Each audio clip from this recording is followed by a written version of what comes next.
Hello everyone, this is Jim from Data Finance. Welcome back to our channel. We are with you on 9 of March intraday analysis. On this video, we will cover some news first, then we will just go ahead with our charts. Alright, Russia and Ukraine problem is going on and it's affecting many markets. Yesterday and last night, we can say last night,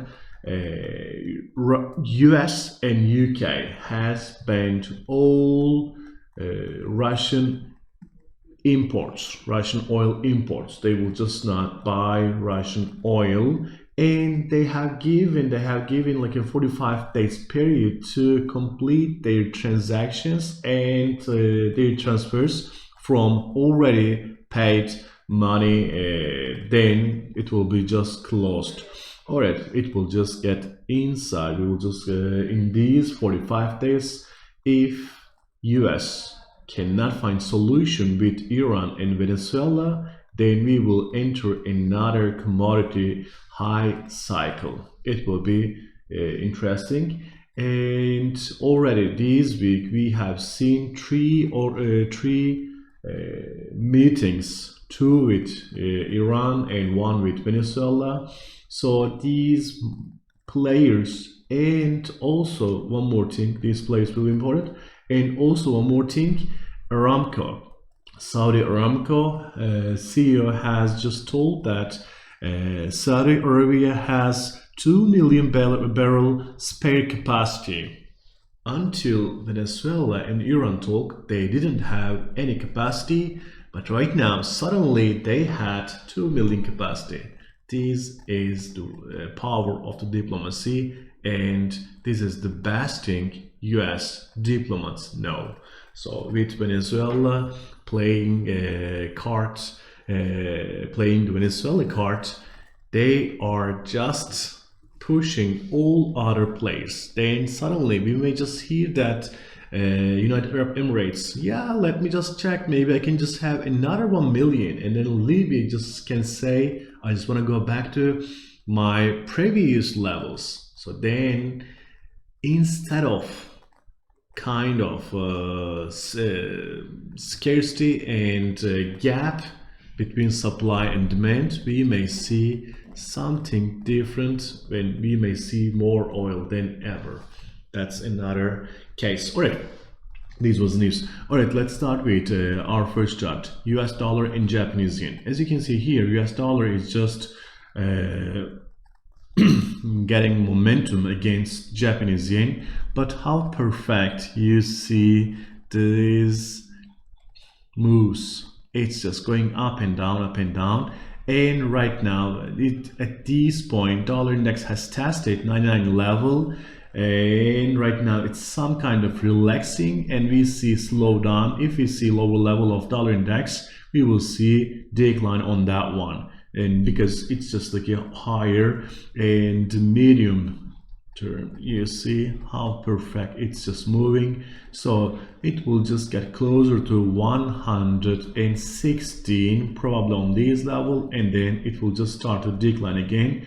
It will be some zigzags on this currency pair because both economy is just over adapted, so they had to go on playing this game to not to disrupt the economy. All right, let's look at our second chart.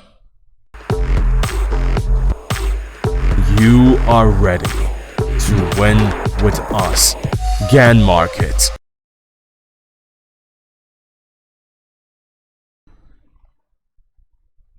All right, our second chart is wheat. As you can see here, wheat has tested really high levels, like it's the highest level actually, and then it just started to decline. There's two reasons for that one, because it's just the contract is ending up on 14th of March. On here, it will just end up, the contract will end up.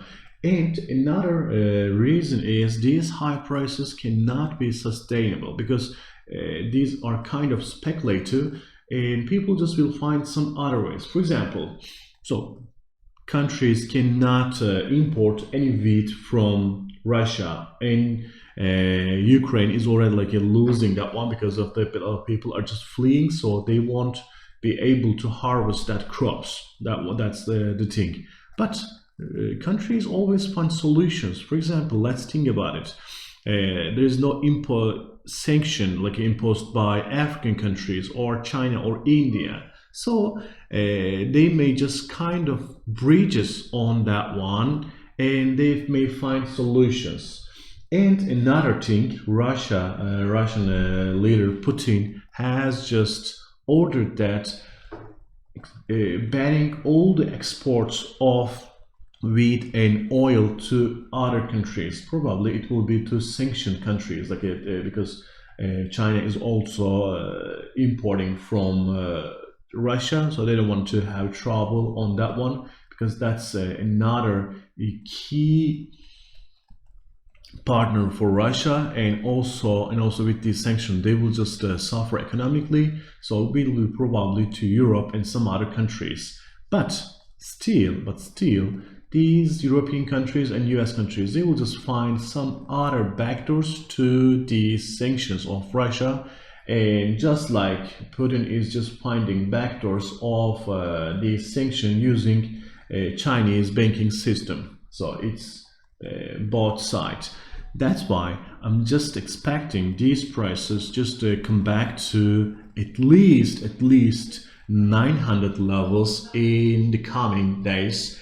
As I said, you just like buy or like close your contract, and then just wait for it until to May. It's not something feasible, it's not profitable. So on these next 5 days we may see some more decline, and these will be with some needs, because people cannot just say, all right, it's because of the contract and we cannot buy from that high.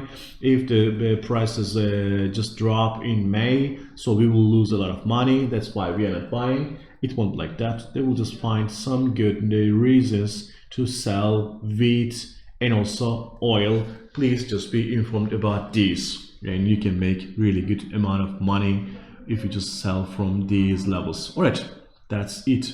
Let's look at our last chart.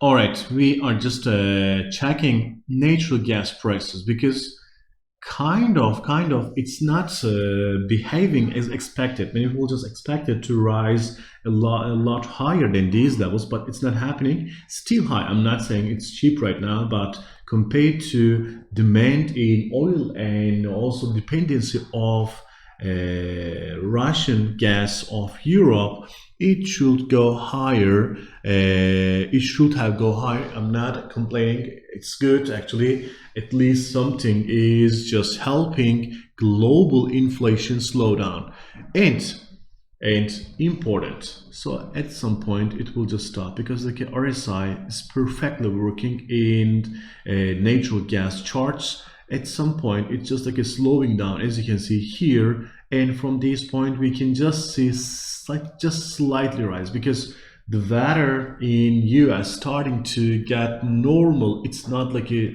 January and February, and people have stocked up and companies have stocked up their natural gas already. So the next contract will be for summer months, so demand for heating of natural gas will be less, and European contracts as well. European gas demand also will be for the next month, for April, for May, for June, July. So there will be a lot of room to go down. So I'm not saying like this is the highest level or like a lowest level. Still the conflict may affect, but I'm not expecting something like this on short term, like $6 or like a close to $6. It's kind of making it hard, but still the sell-off is starting to